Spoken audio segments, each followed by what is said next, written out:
जिसमें वो वहाँ राज सत्पुरुष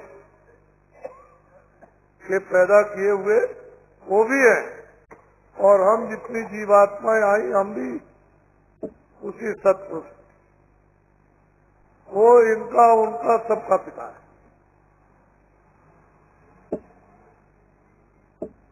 इन सब ने खूब तपस्या की है और तपस्या करके सत्पुरुष को प्रसन्न कर दिया। उस प्रसन्नता में सत्पुरुष ने वरदान दे दिया। जब वरदान मिल गया तो रचना बगैर जीवात्मा रूहों के नहीं होगी। ये जीवात्माएं जब दी गई तभी रचना रची जाएगी। जीवात्मा रूह चेतन है और ये सब मसाले जड़ है। जब वो चेतन का जड़ में समावेश होगा तो रचना हो जाएगी। कहीं पर कारण, कहीं पर सूक्ष्म, कहीं पर लिंग और कहीं पर स्थूल, अलग अलग स्थानों पर अलग अलग रचना। और फिर ये शरीर रहित रचना, तो उन्होंने तपस्या की थी, हम उनके वशीभूत हो गए। हमको आदेश दिया था कि तुम जाओ और वहाँ थोड़ी देर रहना, गंदगी छोड़ देना जो सूक्ष्म से भी सूक्ष्म है, और तुम वापस चले आना, फंसना नहीं। उन्होंने आदेश दिया था और तुम यहाँ आकर के तुमको दिया कर्मों में बांध, और फिर लालच दे दिया, मोह दे दिया, ममता दे दी, काम दे दिया, क्रोध दे दिया, तुम आजादी पाकर फंस। अब ये जो सच्चा पुरातन सनातन अनाथ का जो आपके आने जाने का रास्ता तो बन 700 वर्ष के अंतर्गत जब सत्पुरुष को दया आई कि जीव उनमें से तो यहाँ कोई आए नहीं, ये सब के सब वहीं रह गए और बहुत पीड़ित और बहुत दुखी और मतलब चीखते चिल्लाते हैं, लेकिन कोई सहारा नहीं। अपने अपने किए हुए कर्म का तो फल भोगना ही है। तो दया हुई तो उन्होंने उसी रास्ते से संतों को देखा कि जाओ इनको नाम डोर पकड़ाओ, धीरज दो, विश्वास दो, सब्र दो, संतोष दो, और इनको रास्ता दो, ज्ञान दो, बल दो। इनको जाकर के वहाँ जो गंदे उनको दो, तब उनके हुक्म से, आदेश से संत आए। संत का कोई फिरका नहीं, कोई मतलब उनकी जाति नहीं, कोई मजहब नहीं, किसी के वो बंधुआ नहीं है, वो स्वतंत्र है, आजाद है। इसलिए आपको तो अभी संत मत का पता ही नहीं। तुम तो अपने शब्दों में फिरका बना दिया, जाति बना दी और एक जगह बैठा दिया, जबकि वो सबके सर्वत्र यानी सब आत्माओं की, तो आपने उनको एक अलग कर दिया और जो आपको लाभ होना चाहिए तो उससे महरूम हो गए, उससे अलग थलग हो गए। तो संत मत को कोई जानता नहीं, पुरातन मत को जिस रास्ते से आए उस रास्ते को लोग अब भूल चुके, अब कोई जानता नहीं। जब तक वो नहीं बताएंगे तब तक तो जीव अनेक अनेक दुष्कर्मों में। तो संत मत के उपदेश की पहली सीढ़ी क्या आप शाकाहारी हो, आहार करो आप सब्जी का, फल का, अनाज का, घी का, दूध का, और कोई आहार। पशु पंछी आहार नहीं, उनमें जीवात्माएं सजा पा रही हैं। तुम अगर पशु पंछी का आहार करोगे तो तुमको उससे हजारों गुना ज्यादा ब्याज लग करके सजा मिलेगी, तो तुम्हारा तो छुटकारा कभी हो ही नहीं सकता, होने का कोई कुछ नहीं। तो संत मत का पहला हिस्सा कहा, अच्छे और बुरे कर्मों को सुनो और समझो। जो बुरा हो उसको छोड़ दो, जो अच्छा उसको। अरे भाई पहले भी तो अच्छा ही पकड़े थे, तो अच्छे थे, सुखी थे, आनंदित थे, ज्ञानी थे, मुक्ति और तुमको मोक्ष मिली हुई थी। लेकिन जब तुमने अच्छा छोड़ दिया और बुरा काम पकड़ लिया तो गंदे हो गए। उसी गंदगी को दूर करने के लिए कि आपका मन और बुद्धि चित्त है और 10 इंद्रियां और सब खून का मतलब है रग रग आपका गंदा, उसी को तो मना करते हैं कि ये बुरा, इस काम को मत करो, तो ये काम करो शुद्ध हो जाओ। तो संत मत की मानो, यानी प्रारंभिक शुद्धिकरण की क्रिया तक, फिर इससे और बड़ी बड़ी क्रियाएं तो धीरे धीरे आसान कर दी जाएंगी, तो उसमें कोई तकलीफ नहीं। भाई आपको जब ये कहा जाता कि तुम मतलब ये है कि सब छोड़ दो, तब तो बात की। जब संतों ने देखा कि संतों का भेद बना करके ठगने लगे, धोखा देने लगे, बेईमानी करने लगे, तमाम दुष्कर्म, तो संतों ने गृहस्थी में रहना ही अच्छा समझा और हुक्म हुआ है कि तुम गृहस्थी में रहो। ऐसे कोई घर छोड़ करके मालिक को याद करो तो कोई मना नहीं है, लेकिन अधिकांश में 100 में से 99 गृहस्थी, और जो विरक्त हो जाएंगे वो भी मतलब है उसी तरह से लगभग। अब गृहस्थी में जो संत रहेंगे उनको आप कैसे पहचान सकते हो, और विरक्त में आप देख रहे हो कि क्या हो रहा, घर बार छोड़ करके साधु बनकर क्या हो रहा वो तो आप जानते हो। तो किसी की समझ, संत मत समझ में आएगी। संत मत का पहला उपदेश खालसा, शुद्ध हाथ करो और अशुद्ध का परिचय,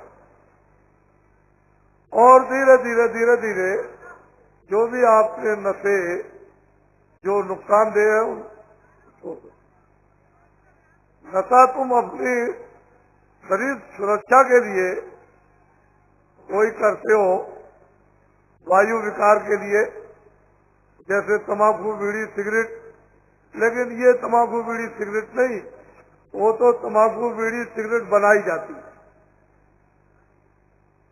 और उसका शोधन किया जाता है कि हुक्के के पानी के साथ जब धुआं आएगा तो शरीर में नुकसान नहीं होगा और आपका वायु विकार बादी का निकल जाएगा। उस समय पर तंबाकू बनाकर हुक्का रखे, जब देखा कि इसमें थोड़ी दिक्कत है तो आप सूखी पीने लगे, फिर जब देखा कि और इसमें आगे तैयार नहीं, रिश्तेदारी में जा रहे तो फिर मतलब है कि बीड़ी का चलन होने लगा। तो अपनी अपनी सुविधा के लिए अब इन सब चीजों से तमाम तरह की बीमारियां होने लगी। तो जो चीज तुमको बताई थी संयम के साथ, उसको तो आपने छोड़ दिया, और असंयम। तो महात्माओं ने जो जो क्रियाएं बताई, आप अच्छा कपड़ा, अच्छा खाना, अच्छा रहना, अच्छी सेवा, अच्छा बोलना, अच्छा देखना, अच्छा सुनना, तो प्रारंभिक इससे इंद्रियां शुद्ध रहेंगी और काम पर, क्रोध पर, लोभ पर, मोह पर और अहंकार पर आपका हाथ पत रहेगा, तो आपकी बुद्धि भ्रष्ट नहीं होगी। बुद्धि भ्रष्ट नहीं होगी तो ज्ञान अज्ञान का आपको बोध रहेगा। जब ज्ञान और ज्ञान का बोध रहेगा तो बुरे काम नहीं कर सकते, अच्छे काम करो, तो फिर ये कर्म सजा नहीं होगी, कर्म का दंड नहीं भोगना पड़ेगा। फिर जब बोध रहेगा तो हम किसी की हिंसा नहीं करेंगे, पशु हो, पंछी हो, आदमी हो, छोटा हो, बड़ा हो। शिक्षा वही तक अनिवार्य दंडित की शिक्षा दी जाए। शिक्षा का मतलब कि जान मार दी जाए नहीं, शिक्षा का मतलब है सुधार। माँ बच्चे को मार देती है जोर से, और फेंक देती है, लेकिन बच्चा फिर उठ करके वहीं उसी को पकड़ लेता है, फिर उसको प्यार कर लेता। ये शिक्षा। तो शिक्षा का बोध इस प्रकार से भी कराया जाता था और समझ जाता था बात कुछ नहीं। कोई माँ कोई अंदर से जल्लाद थोड़ी है, तो अपने लोगों को जो आत्माओं के साथ जल्लाद का काम नहीं करना, काम शिक्षा का, ताकि सब होश में रहे, बदहोशी न हो।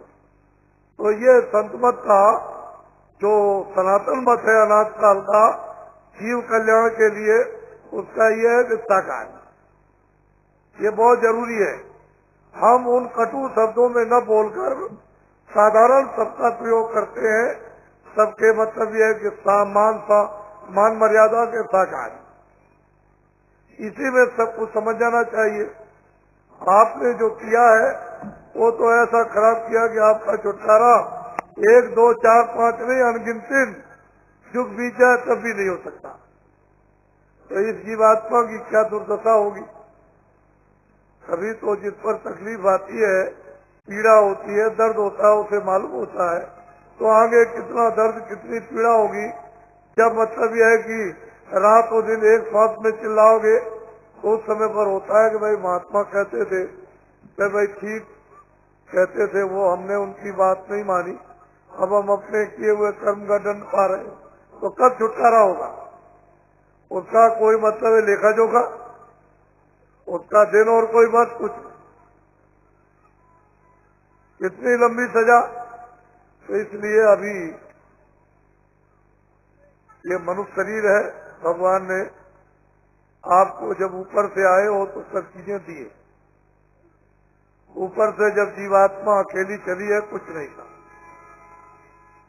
जब ऊपर से आई तो उसको शब्द स्पर्श रूप रस गंध, ये 5 मतलब यह कि बहुत ही सूक्ष्म इसको तत्व दे दिए। उससे कुछ मालूम नहीं होता है, लेकिन उनको ये चीज दे दी कि शब्द स्पर्श रूप रस गंध। फिर नीचे उतर करके आए तो मन और बुद्धि और चित्त और अहंकार 4 और शब्द स्पर्श रूप रस गंध 9 तत्व दे दिए। ऊपर 5 फिर नीचे 9। और नीचे जब उतारे गए मंडल में तो मतलब यह है कि 10 इंद्रियां, चतुसंताकरण, मन बुद्धि चित्त और अहंकार, और 3 गुण रजोगुण तमोगुण सतोगुण, तो 10 और 4 14, 3 17। अब वो शब्द स्पर्श रूप रस गंध छूट गया, वो छूट गया, वो अब छूट गया। अब आपको 17 तत्व में बंद कर दिया।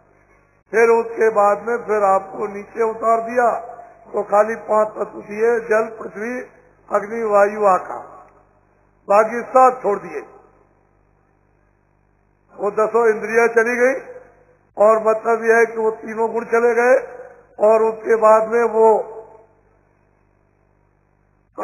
मन बुद्धि चित्त ये इसमें दे दिया, इस मोटे खोल में जल पृथ्वी अग्नि वायु आकाश अपनी अपनी जगह पर अपना अपना खोल है। ये पंचभौतिक खोल जो है लिंग में नहीं जा सकता।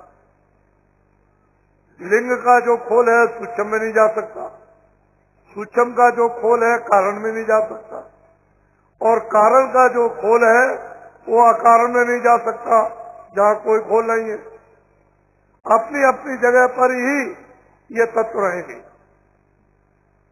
तो आपको तो संत मत का ज्ञान बोध है, कुछ जानते ही नहीं हो। संसार के मारे भटके उसने ऐसा छेदन और वेदन कर दिया है कि चीख चिल्ला रहे हो। ये तो संत मत, ये जीवात्माओं का सनातन मत।